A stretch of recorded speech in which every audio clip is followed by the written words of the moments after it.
I like to say it this way for your notes. Dante the poet, he wants to leave enough for you, the reader, to do. He doesn't have to say anything about what's wrong with Florence. All he's got to do is show you this money lender and the usurer who will stick his tongue out at Dante and show no respect whatsoever. Of course, if you are a Florentine who has not allowed Dante to return, in some ways, what is Dante the poet saying?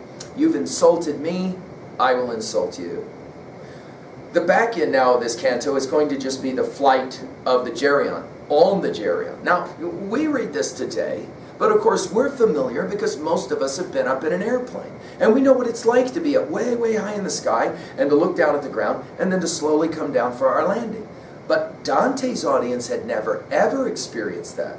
They would, of course, like all children do, sit on the ground, look up at a bird and wonder, I wonder what it's like to be way up there and then slowly come down, circling, circling. Dante, the poet, will engender some interesting word pictures now to give you the sense of flight. I just want you to point this out in your notes. Now, Virgil, he said, as they get ready to get on their mount, right? He says, seated up on that savage creature's back, he says, line 72, be bold and strong, for now the descent must be by such a stairway. Okay, so we got a stairway to heaven, and we got a stairway down to hell, right? The place you take should be in the front, so I come between to protect you from the tail. In other words, we got Dante sitting here, we've got Virgil sitting behind because that curled tail might come up and sting him accidentally.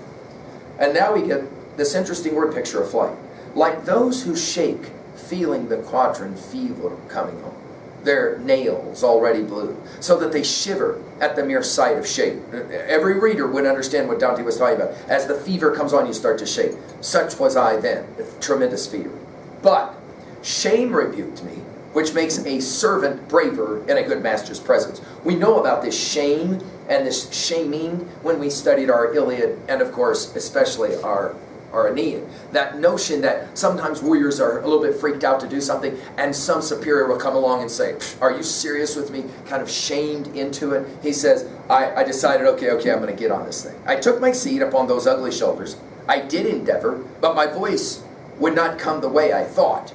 To say, be sure you hold me tight. In other words, I was going to say to Virgil, hold on to me tight, but I couldn't even say it. He said I was so freaked out. For those of you, by the way, that have ever gotten into some kind of scary ride, like a roller coaster or something, and you're just kind of freaked out by the whole thing, you can obviously appreciate what he's talking about. But he, who rescued me from other dangers, put his two strong arms around me. Every time Dante is touched by Virgil, and it's only happened a few times, the covering of the eyes, the grabbing of, the reaching out and touching him on the shoulder. Here it's both arms. He bear hugs from the back. He bear hugs Dante to steady him. As soon as I had mounted up, commanding, Geryon, move ahead, but carefully.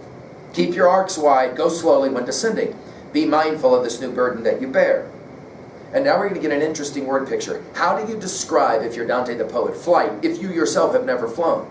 As a boat moves back and forth to leave its landing, so slowly did Geryon withdraw from shore, that when he felt himself quite free, he turned and brought his tail to where his foreparts were, and stretching it out, he moved it so it churned the way a swimming eel does, and his paws gathered the air toward him.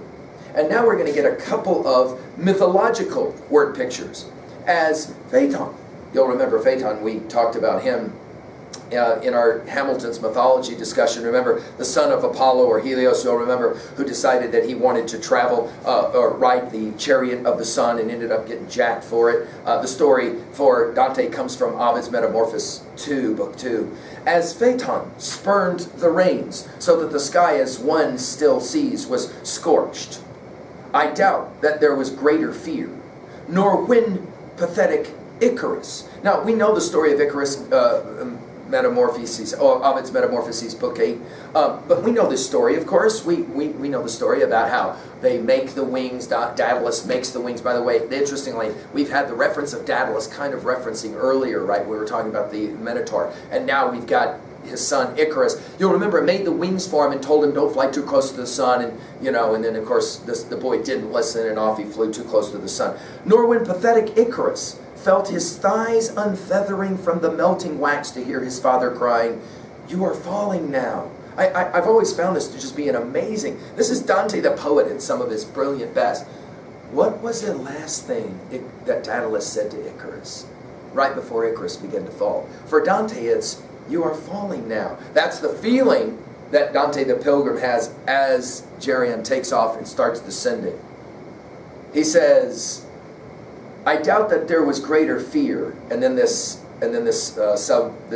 parenthetic, nor when pathetic Icarus felt his thighs unfeathering from the melting wax to hear his father crying, you are falling now, than mine, perceiving I was in sheer air, surrounded by it, and realizing I saw nothing at all around me but the beast.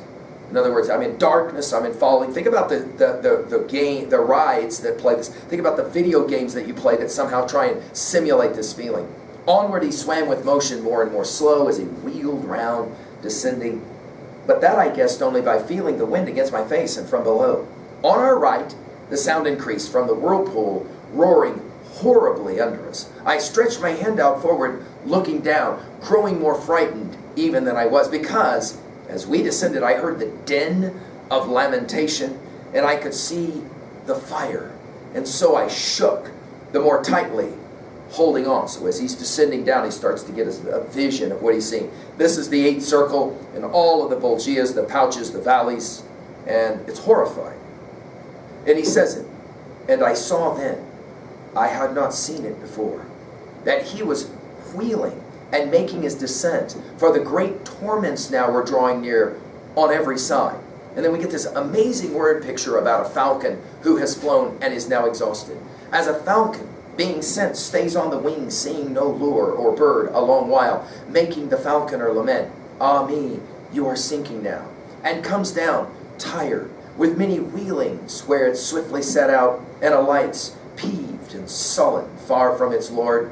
So Geryon circled and landed on the foot of the jagged rock, and once unburdening his shoulders of our bodies, he did not wait, but vanished like an arrow from the stream. Notice that Dante the poet is trying to find lots and lots of ways to be able to give us word pictures for the different kinds of things that today we just think of as totally natural. Flight, because we've all been in the situation where we have flown. I've often said to my students, it's hard sometimes to read material like this because we have had experiences that go, well, yeah, I know exactly what it's like to be in a plane landing. Or for some of us who have done that insanity, jumping out of planes, for example, and having some kind of parachute. The feeling of flight. We know that feeling. Here, Dante trying to describe it. All right, let's work quickly now at levels 2 and 3. At 2A, well, obviously here, one more time, notice, money corrupts a person like a millstone around his neck, or, for example, that famous passage from the New Testament, the love of money is the root of all evil. Chaucer's partner, you'll remember, loved to preach that text. Chaucer's partner is a classic exemplar of what Dante's really got problems with. Of course, another major thing here is to take the journey, to overcome fear.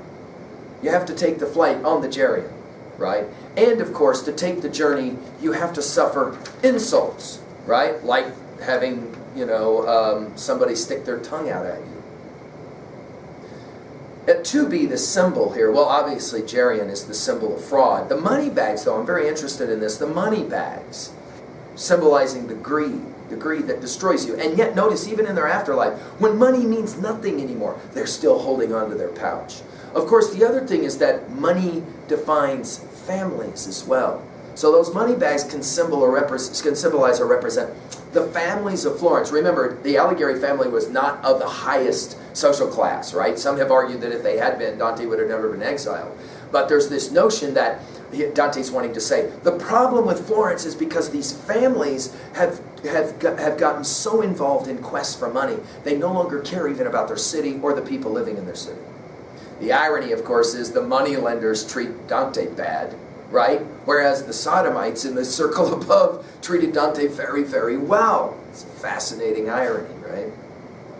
Well, Dante as poet, we've already talked about this. Again, the use of the mythological creatures, the attempt in word pictures to try to explain flight.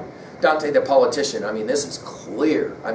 Many of my students have said, by this point in the poem, It's clear that if we're talking about Dante as poet, Dante as politician, Dante as philosopher, that Dante as politician is the most present to this point. No question. No doubt there's been some amazing word pictures, and no doubt some intellectual and theological ideas, philosophic ideas that we've encountered. But more than anything, this is Dante making his political critique of what's wrong with Florence, right? Finally, as a philosopher, think about this one. The need to take a risk, right? But it's got to be a risk with restraint. In other words, think about it. He's on the back of the chariot, off he's going to go. But we've got two exemplars of individuals who took the risk, and again, Phaeton and, of course, Icarus, that they took the risk, but it was too far. In other words, it has to be a risk with a certain understanding of restraint. The other thing, of course, is, remember, good students know how to listen. You'll remember in our reading of Edith Hamilton's mythology, which tells, of course, the story of the Phaeton tragedy as well as Icarus's fall, that in both counts, both of those were A, young men, right? They were young people, and B, they were warned. They were told by adults, and they didn't listen. Remember, this is one of those propaedeutics of this text. You have to be willing to listen. You have to be willing to hear. And remember, we have the stories we tell and retell, the stories we accept, the stories we reject. Go back to our earlier comments now as we assume all of Circle 7. Some of you will say, I don't understand why Circle 7 is such an important sin circle in Inferno. Well, you get to decide. That's the whole point about accepting or rejecting a story. But before you can accept or reject a story, you got to know the story, right? And that's the whole point of being a good listener. At 3a, well, we've mentioned Ovid several times, Metamorphoses. It's so important to Dante, so important to the Middle Ages. Those stories that Ovid will translate out of the Greek tradition for us into the Roman tradition. Of course, the Iliad, the Odyssey, and the Aeneid, that whole notion of overcoming fear and enduring insults, we saw that over and over again, didn't we, in all three of those poems, and here we'll see it as well. What is your favorite text where there's some kind of a ride that's taken? I mean, I realize this is a strange question, but notice, in all three of those exemplars, Dante on Gerion's back, the story of the fall of Phaeton as well as Icarus, there's some kind of sense of flight. What is free? I mean, I've had students that go, wow, I guess I haven't thought about that. But in a lot of the video games that I play, there's some sense of flying, some kind of animal doing that number. What is that text for you? And finally, at 3b, what was a time you had to endure insults from someone? You knew that was coming, right? What was a time that you had to find the courage to take the ride, right? That is to say, even like a roller coaster or something. What was a time that you took the risk and you failed, a la Icarus, or a time you took the risk and you succeeded? And was there some element of listening, and that's why you could take the risk and succeed? Well, all right, we've gone through, as we've said already, halfway through the Inferno. We are now all the way through Circle 7, and we are now past incontinence, past violence in those areas. And we enter now Circle 8, the circle of what Dante will call fraud. What we might think of as more deception, okay, and love, and different types of deception. We've got Circle 8, but it's going to be divided up into 10 pouches, or bulgias, as is sometimes. Bulges is our word sometimes from this. And malbolgia is this area, that mal meaning evil. So the evil pockets. And what Dante will be able to do then is to wax poetic on all of the different kinds of sins that are accounted to deception and lying and fraud. We're going to get any number of those. The first one that we're going to see will be the seducers and the penders, if you will, the people who use other people for sexual reasons, and those who lie and seduce. So come back and we'll pick up with Canto 18. I hope you're growing from this study as much as am I. Thank you.